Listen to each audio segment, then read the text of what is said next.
Hello again, this is Dr. Joe. Hope you made it through the storm okay. We're down in Savannah and we have a lot of electrical power outages, but we made it through okay, especially compared to North Carolina. I hope any of your family in the affected area are doing okay, and I hope you're doing okay. So last week we discussed cardiac embryology, development of the heart in utero. And you can see the pictures right here where it shows what we talked about last week. Make sure that you know these major structures: truncus arteriosus, which becomes the pulmonary artery in the aorta; the bulbus cordis becomes the outflow tract; the ventricle across, and the atrium across. They're one chamber at this stage. Sinus venosus is the venous return, and then the heart folds, and then eventually septates to form the four chambers. By about 35 days, that's complete. So I'm giving you a link to another video that I think is really excellent on YouTube. Robert Rushmer is a famous physiologist, and it's a good explanation of the development of the heart in utero. And I think these videos should really help you to understand the process. It's hard when you're talking about it on slides like this, because as you see the changes in the video, I think it becomes a lot clearer how the various parts of the heart form.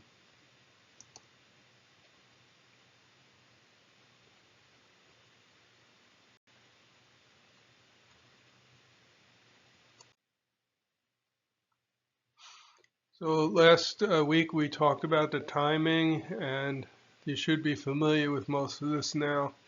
When the heart pumps, when the aorta and the veins begin to form, the heart folding, septation, aortic arch development occurs about the same time as the septation, and the critical period when organs form, and the baby, the embryo, is susceptible to malformations. I did want to review one slide that I did last week talking about the ventricular septum, and I want to make it clear that there's two portions of the ventricular septum. The muscular portion grows up from the bottom of the heart, from the base of the heart, well, I guess from not really the base, the apex of the heart. And it grows up from the muscles between the right and left ventricle, and septates the ventricle. The muscular portion sometimes has ventricular septal defects. Usually they're buried in the trabeculations of the right ventricle. Most of the time muscular VSDs close spontaneously. The more common VSDs that you see in the operating room are the membranous type, and they sit just below the aortic valve and below the AV valves. The mitral and tricuspid valve. And usually the surgeon will go in the right atrium to close the ventricular septal defect because it's so high up in the ventricular septum, right under the valves, and it'll go right through the tricuspid valve into the septum, into the right atrium to close the VSD. So that's really important because the surgeon doesn't have to cut into the right ventricle to close the VSD. Ventricular septal defects are also associated with a lot of other abnormalities. It's the most common defect, as I said last week. This is also a slide from last week. We have the formation of the cardiac tube, and in the picture on the right, you can see the formation of the aortic sac, which forms the the aorta and the aortic arch.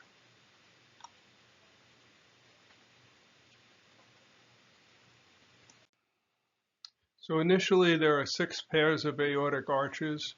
You can see arch 1, arch 2, and you can't see all of them in this particular picture. The number 5 disappears, so there's really only 5 pairs of aortic arches that develop into the aortic arch that what we know in the adult or the newborn.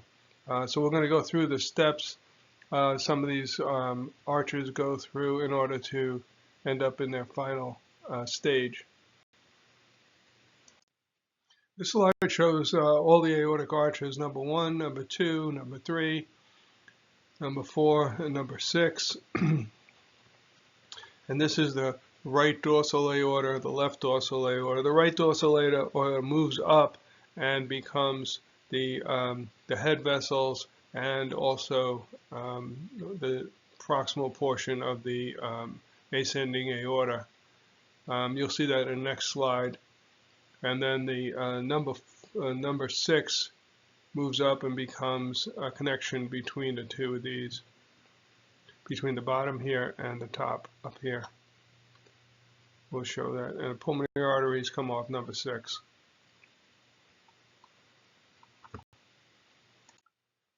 So here we have the right dorsal aorta moving up. We have number 6 moving in here, becoming the area. Number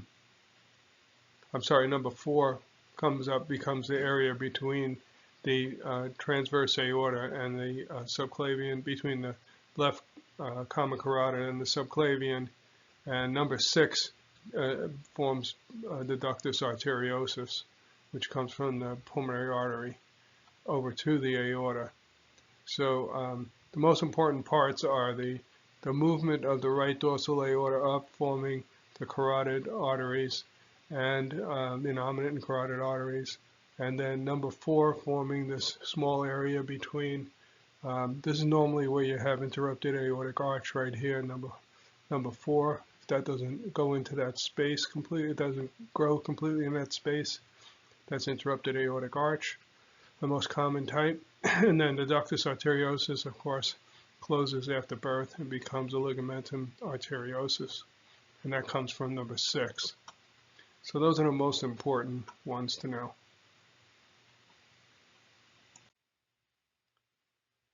Here's a diagram of the final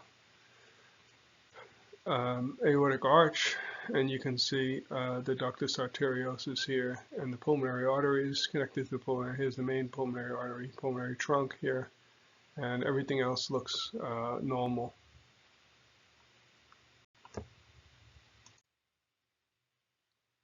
This is a slide showing a couple of derivatives of the aortic arches. The maxillary artery, of course, goes to the face.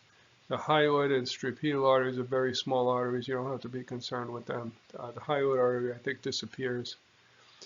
Common carotid comes from arch number 3. The arch of the aorta, the left common carotid to the left subclavian, we showed, is number 4. And also the right subclavian artery. So a lot of times interrupted aortic arch is associated with a aberrant right subclavian artery. Aberrant means it comes off the wrong place or abnormal place. And number 6 is a pulmonary artery and the ductus arteriosus in the right and left pulmonary arteries. So those are all important. The venous side is called the sinus venosus, where everything enters, and like the double right and left dorsal aortas, there's right and left entrances into the sinus venosus.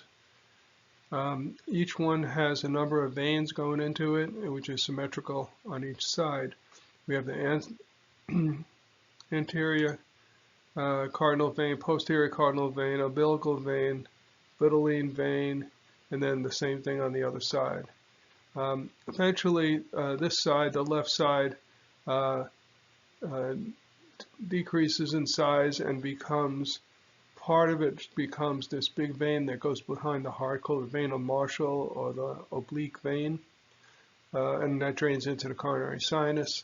The right side ends up becoming the superior and inferior vena cava. And so let's go to the next slide. Show that again. Each horn of the sinus venosus receives blood from 3 veins. They call it a common cardinal vein here, but there's actually 2 that join to become into the cardinal vein. And the sinus and the atrium is wide open, so the blood drains into the atrium from the sinus venosus. And if you go back 2 slides, you can see that the anterior cardinal vein forms the superior vena cava, and the right velatine vein forms the inferior vena cava. And then this is the vena Marshall here, or the oblique vein as they call it here.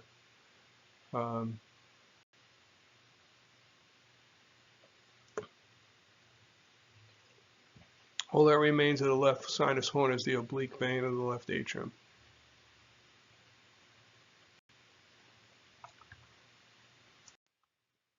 And this is a reminder again to be very familiar with the timing of all these events.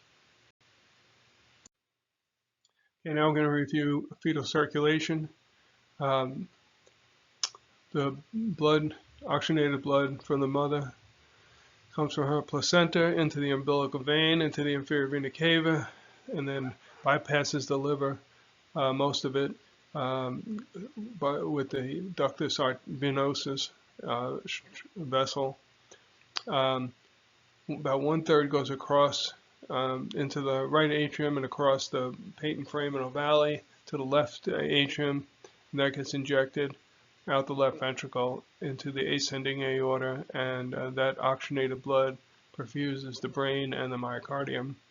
About 2/3 of the blood from the inferior vena cava goes into the right ventricle. From the superior vena cava, blood from the brain is deoxygenated, and most of that goes to the right ventricle, and about 20% of that goes into the pulmonary circulation, but most of it, 80%, goes through the PDA into the descending aorta and then back to the mother through the umbilical artery. So here's the diagram that I like to use to understand fetal circulation, because it has a color of the blood, shows the saturation of the blood. So you can see the blood is highly saturated in the umbilical vein, comes up the inferior vena cava, goes through the ductus venosus. This is the liver over here, and up into the right atrium. About 1/3 of it goes across to the left ventricle, left atrium to the left ventricle, out the aorta, and you can see the blood going to the brain. It's fairly oxygenated. It's not as high as down here, but it still has some level of oxygen that can support the neonate. Blood from the superior vena cava, most of that goes into the right ventricle, and then up and out the ductus, and then down back to the mother. So that blood's highly desaturated, and so the circulation keeps the most oxygen going to the brain and to the myocardium, and allows for the desaturated blood to go back to the mother.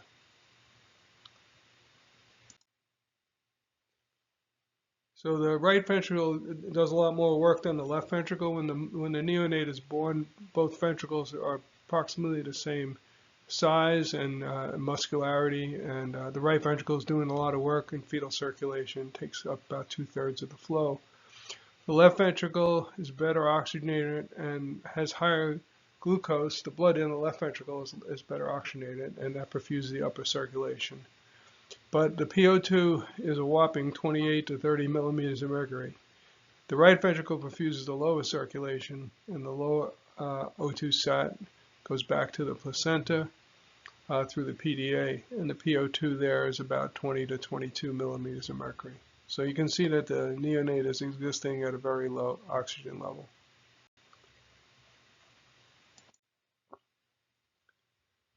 At birth, the systemic vascular resistance increases, the pulmonary vascular resistance drops dramatically as the lungs inflate and pulmonary blood flow increases, and that causes the pulmonary pressures to drop. And it takes a couple of months for the PA pressures and the pulmonary vascular resistance to become normal.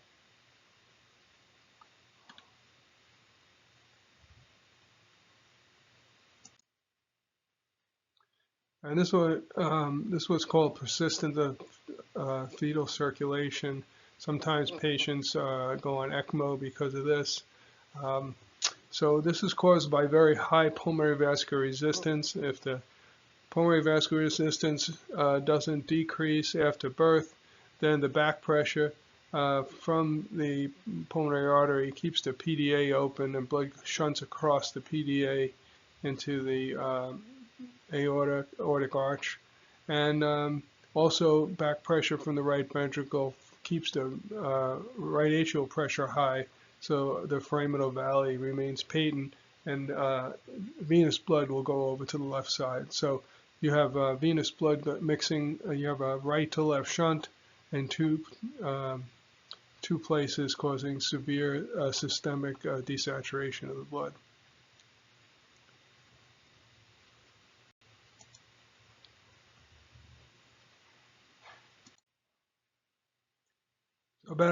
After about 10 to 15 hours, the PDA begins to close. If the patient's hypoxic, the PDA may stay open. If you have obstructions on the right side, for instance, if you have pulmonary stenosis, the PDA must remain open to give blood into the lungs. If the left side is obstructed, like with aortic stenosis, then the PDA must remain open for a right to left shunt to get blood into the systemic circulation.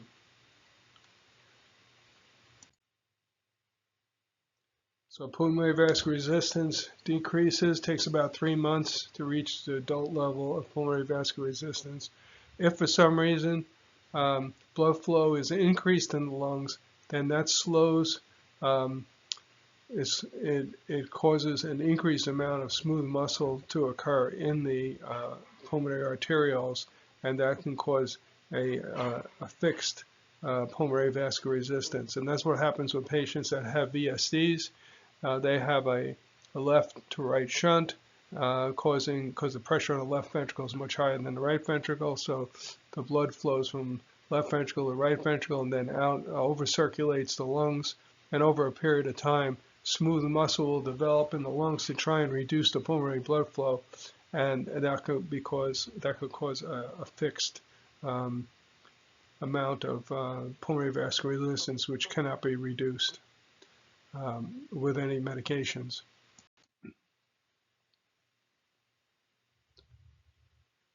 So another way of looking at congenital heart defects is to classify them as either simple or complex. Simple would be a shunt or an obstructive lesion. Complex would be a combination of those two. Another way of looking at it is pulmonary lesions that increase pulmonary flow, lesions that decrease pulmonary flow, and obstructive lesions, and then mixed lesions, which are a combination of both of those. These are some defects that have increased pulmonary blood flow: ASD, VSD, PDA, AV canal, transposition. Truncus and single ventricle can have increased or decreased pulmonary blood flow depending on the pulmonary and systemic vascular resistance.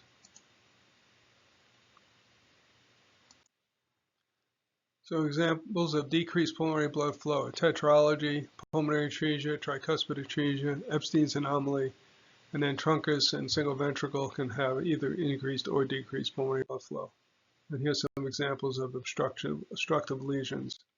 Now, there are a number of ways to control the pulmonary and systemic vascular resistance, and on these slides you can see a couple of examples of how to do it. The anesthesiologist and the surgeon have to be especially aware of this before bypass and after bypass, so that they can maintain adequate blood pressure and adequate oxygenation in these little babies. Here's some of the methods to increase pulmonary blood flow: oxygen, hyperventilation, alkalosis, prostaglandin, vasodilators, and nitric oxide. Decrease pulmonary blood flow, decrease oxygen, hypoventilate, acidosis, hypervolemia, and anesthetics. So we know there are many differences between pediatric and neonate patients and adult patients. The metabolic rate is much higher, so we need to flow much higher in these babies. Their pulmonary vascular resistance and systemic vascular resistance are very labile, meaning that they change rapidly and need to be monitored and treated very carefully. Most of the procedures are more complex with longer bypass times. We a lot of times have to use hypothermia to lower blood flow to help increase visibility in the surgical field, or maybe even use circulatory arrest. And the major problem with perfusion in these little babies is the primary volume to patient blood volume ratio is very high, which causes the patient to have a lot of hemodilution, and there's increased surface area for contact activation. This was first described by John Kirkland in the early 1980s. He called it the capillary leak syndrome. He noticed that babies after bypass had an increase in total body water, tissue edema, and organ dysfunction. And he measured cytokine levels, and he found that this whole body inflammatory response was responsible for this organ dysfunction after bypass. And as you know, there are a number of cascades and systems that are activated by bypass: coagulation, fibrinolytic, kallikrein, complement activation, and all the other effects of bypass on the formed elements and proteins that occur. But it's really the complement system that was identified as the main source. And some of that was related to materials in the bypass circuit. There was at the time nylon being used in the cardiotomy reservoirs, which was associated with a high level of cytokine release. So this just gives you an idea of why hemodilution is such an issue in neonates. If you take an adult patient, and you can see the ratio between the pump and the patient. And in a pediatric patient, the pump prime it might be the same as in a 3 kilogram patient, about 250 ml blood volume. The pump volume might be a little bit higher, or might be a little bit lower, but still, it's equivalent to like 5 to 7 liter prime in an adult. So it's not really something that we can solve at the present time, because we're limited by the equipment that's available, but we can reduce the length of lines and use the smallest equipment that we possibly can that would adequately serve the patient. And once we get too small, then we have problems with flow rates, venous return, and oxygenation, heat exchange, all those things. So we have to make sure we choose the right oxygenator for the patient and the circuit for the patient, but we make sure we use the smallest one we possibly can, help to reduce hemodilution. I just want to mention a couple other things that affects bypass. Some pathology that we have to always be concerned about. Systemic to pulmonary shunt. If the patient has a PDA or a Blalock-Taussig shunt, and we go on bypass, then blood's going to go from the aorta and flood the lungs. So the surgeon needs to clamp off the PDA or the Blalock shunt as soon as we go on bypass. A lot of bronchial collaterals is also going to cause shunting away from the systemic circulation, because the bronchial collaterals come off the aorta and then go into the lungs and drain into the left atrium, and then we end up losing a lot of systemic blood flow, and there are ways to manage that. Sometimes patients will have coiling of the bronchial collaterals before they come to the operating room, but they can't coil it too much, because then it's going to lower their oxygen levels. Anomalous venous drainage, the left superior vena cava, that's a big one. If the patient has a left superior vena cava, it needs to be either cannulated or circulatory arrest used, and we can't use coronary sinus, retrograde coronary sinus cardioplegia in those patients, because it wouldn't unless it's clamped off, it's not going to perfuse the myocardium. So that's something that's really important that you need to know if patients have that, and you should always look for that in the chart. abnormal or aberrant coronary circulations. That's going to impact how we give cardioplasia. Cyanotic patients, we have methods to limit oxygen exposure initially because they develop oxygen free radicals from exposure to high oxygen levels. So they've been living at a low oxygen level, and then we don't want to expose them to too high an oxygen level initially. Aortic valve insufficiency is the same as adults. We want to give cardioplasia. We have to be careful that the ventricle doesn't distend, especially in a neonate. That can really be bad. The heart can't handle that kind of distension at all. Atretic aorta, if the aorta is very small, then we need to cannulate somewhere else, sometimes in the pulmonary artery and into the PDA, which will get blood into the ascending aorta, or into the aortic arch. Interrupted aortic arch, if we want to perfuse the upper and lower circulation, then we need to have two cannulas, two aortic cannulas, one in the upper, for the upper circulation, one for the lower circulation. So there's a lot of things that you have to consider when you work up the patient to make sure that you have everything that you need and that you're aware of all the consequences of these pathologies. Now, myocardial protection in neonate is very different than adult. The heart has a lot more water and less myocytes, less contractile elements, less mitochondria. The primary fuel that's used is glucose, not fatty acids. But the neonate heart can tolerate ischemia better, usually about 60 minutes at 20 degrees. You don't have to give cardioplasia as frequently, and it can even without cardioplasia, it can tolerate ischemia much better. It's sensitive to extracellular calcium. It doesn't have calcium reserves. It can't sequester calcium, so we need to monitor calcium levels very carefully.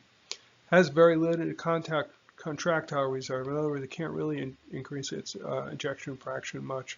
So we need to increase the heart rate. The bottom line says heart rate determines cardiac output. So cardiac output, of course, is heart rate times stroke volume.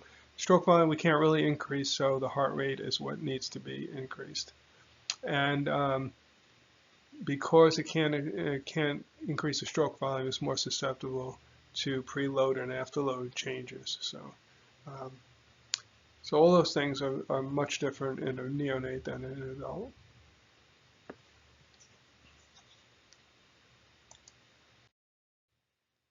A modified ultrafiltration is a method to increase the hematocrit, plasma protein, and clotting factors. It removes inflammatory mediators, it decreases pulmonary vascular resistance, increases contractility.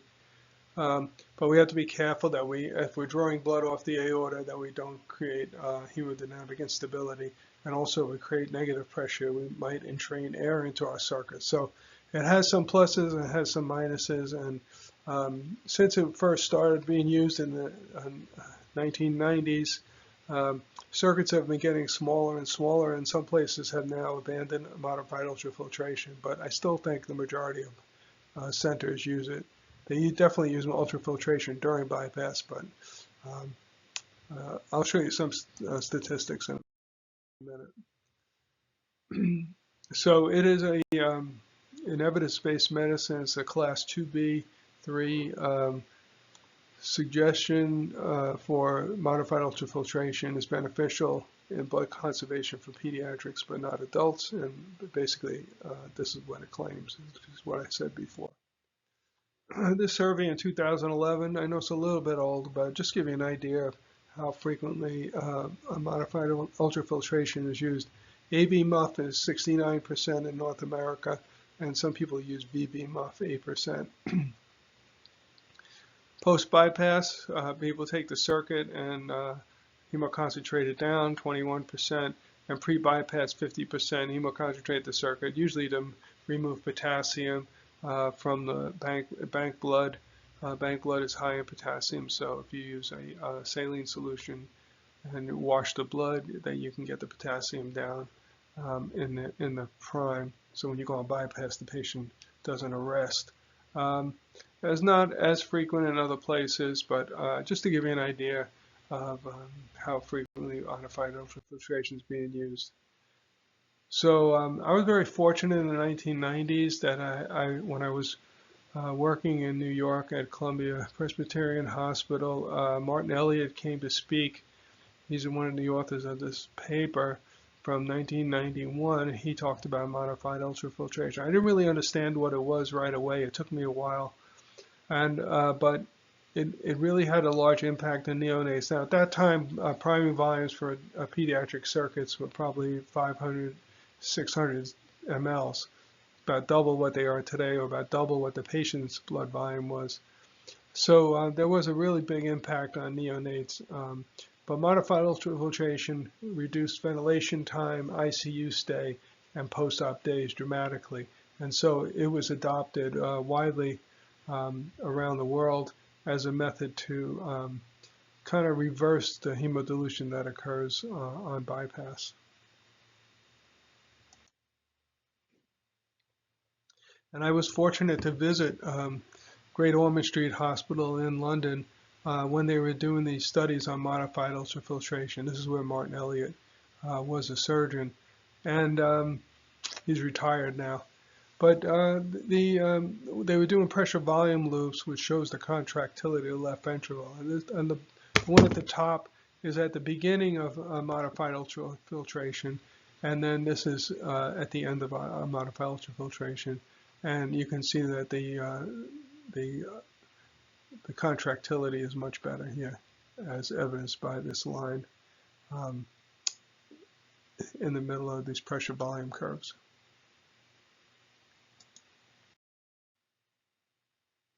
So the last thing I want to talk about is deep hypothermia and circulatory arrest.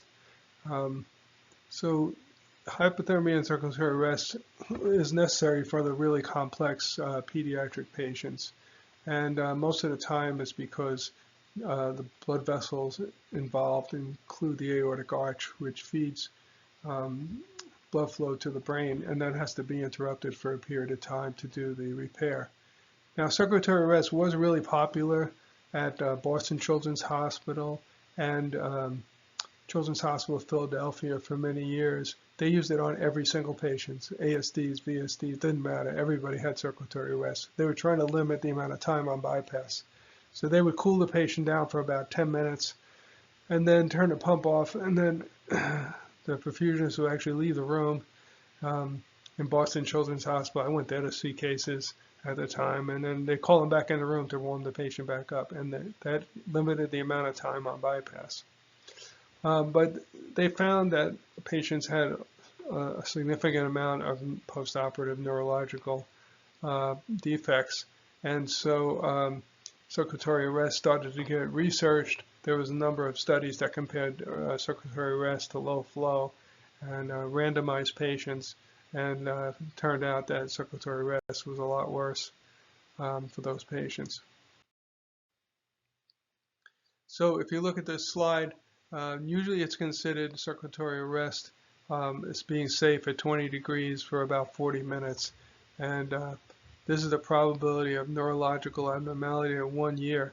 So the longer the period of circulatory arrest, so this is 20% risk here, and this is about 30% risk.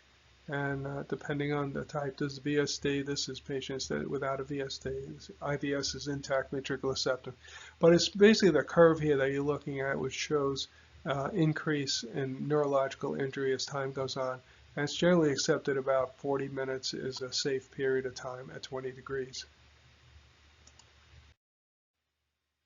And this is the risk of seizure after circulatory arrest. And you can see here at about at 40 minutes, it's about 10% risk of seizures. And seizures are associated with long-term abnormalities in these patients. And so they do this test called a psychomotor developmental test. And over time, you can see that the longer the period of circulatory arrest, the lower the score. The normal score is about 100. So you can see that for short periods of time, the score stays pretty close to normal. But once you start getting below 40 minutes or so, or past 40 minutes of circulatory arrest, then you start to develop issues. And then they looked at patients that they randomized to either circulatory arrest or low flow, and they found that at 4 years of age, these patients had some major speech problems, um, and it was worse with circulatory arrest. Over 50% of the VSDs with circulatory arrest had speech apraxia, and that's a motor disorder. So circulatory arrest is not always the answer. And so in about 2000, they came up with starting to perfuse the brain, and this was applicable primarily for aortic arch repair for Norwood's, interrupted aortic arch, and VSD coarctation patients. So coarctation and VSD are two separate defects, but it used to be that coarctation was repaired through the left chest a couple of months of age, and then VSDs sometimes close on their own, so they would wait 2 or 3 years and then would close the VSDs depending on how much failure the patient has, how much shunting they had. But today they can do a VSD and coarct repair through a median stenotomy in one operation, so it saves the baby having to have 2 operations. So in order to get blood flow to the brain, sometimes what they'll do is they'll put a cannula into the, attach a graft onto the innominate, or they'll directly cannulate the innominate, and then put a clamp across the base of the innominate at the aorta, ascending aorta, and then, or the beginning of the aortic arch is really the beginning of the aortic arch here. So put a clamp across here, and then perfuse the brain, and then cool the body down and do circulatory arrest in the body. Although in Japan they actually perfuse the lower body also, and some places in the U.S. too. But most of the papers that I've seen were from Japan where they did that. But my experience has been to do hypothermia, circulatory arrest, and then perfuse the brain during the repair. So I know this was an overview of embryology, and also I added in some other, I hope, interesting facts related to pediatric perfusion, and I hope you enjoy your pediatric perfusion rotations, and that you got something out of this lecture.